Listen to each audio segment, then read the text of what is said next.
بسم اللہ الرحمن الرحیم. جناب نصیر بھٹا صاحب صدر پاکستان مسلم لیگ نون لائرز فورم، جناب جویا صاحب پاکستان مسلم لیگ نون کے دیگر عہدیداران اور معزز وکلاء برادری کے قائدین، جن میں کچھ تو جا چکے ہیں، کچھ موجود ہیں، اور میرے عزیز وکلاء ساتھیوں، سب سے پہلے تو میں آپ کا بے حد مشکور ہوں کہ مسلم لیگ لائرز فورم میں آج لاہور ہائی کورٹ میں جمہوریت اور نام نہاد احتساب کے نام پہ جو انتقامی کارروائیاں ہو رہی ہیں، ایک قومی سیمینار منعقد کیا جس میں تمام جمہوری قوتوں کے نمائندوں نے اپنے خیالات کا اظہار کیا. وکلاء کی طرف ہم سب کی نگاہیں پاکستان میں ہمیشہ رہی ہیں، اس لیے کہ وکلاء پاکستان کا سب سے بڑا جمہوری طبقہ ہے. وکلاء کی پشت پہ 72 سالوں کی جمہوری تاریخ ہے. پاکستان وہ بدقسمت ملک ہے کہ جو 72 سالوں میں جمہوریت کا تسلسل نہیں دیکھ سکا، لیکن وکلاء برادری وہ طبقہ ہے کہ جس نے 72 سالوں میں کبھی اپنے صفوں میں جمہوری عمل کے تسلسل کو ٹوٹنے نہیں دیا. ہر سال باقاعدگی کے ساتھ بار ایسوسیشنز کے انتخابات ہوتے ہیں، پرامن انتقال اقتدار ہوتا ہے اور کسی کو اس میں مداخلت کی جرت نہیں ہوتی. یہ جو سرمایہ اور ورثہ وکلاء کے پاس ہے، یہ پاکستان میں کسی طبقے کے پاس نہیں ہے، اور اسی وجہ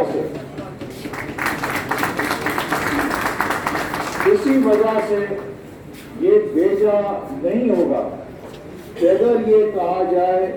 کہ دراصل پاکستان کے وکلاء ہی پاکستان میں جمہوریت اور آئین کی اصل سپاہ ہے. جب بھی آئین پر اور جمہوریت پہ کڑا وقت آیا ہے، وکلاء برادری نے آگے بڑھ کر اپنے کالے کوٹ کے ساتھ ایک تاریخی کردار ادا کیا ہے جس پہ ہمیشہ ہم سب کو ناز ہے اور ناز رہے گا. میں ابھی سیمینار کے شروع میں ہمارے ایک بھائی نے نعرے لگائے، ظلم کے ضابطے ہم نہیں مانتے، تو میرا ذہن تاریخ کے اندر چلا گیا اور میں خود سے یہ سوال کرنے لگا کہ کیا پاکستانی قوم واقعی اتنی بد نصیب ہے کہ 72 سال گزرنے کے باوجود آج بھی ہم یہی نعرے لگا رہے ہیں کہ ظلم کے ضابطے ہم نہیں مانتے. ہر 8-10 سال کے بعد پاکستان کے سامنے وہی چیلنج درپیش ہوتا ہے جو ماضی میں ہم مارشل لاء کی صورت میں، جمہوریت پہ حملوں کی صورت میں دیکھ چکے ہیں.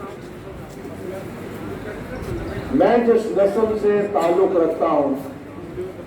ہم اب تقریباً اپنے زندگی کا پیک دیکھ چکے ہیں، اور آپ سب بھی میرے سامنے جو بیٹھے ہیں ان میں اکثر اسی نسل کی نمائندہ نسل ہے. ہم نے پوری زندگی وقف کر دی کہ ہم پاکستان کو قائد اعظم کا پاکستان بنائیں، لیکن آج 72 سال کے بعد جنوبی ایشیا کی صورتحال یہ ہے کہ بھارت ہم سے آگے نکل گیا ہے، بنگلہ دیش ہم سے آگے نکل گیا ہے،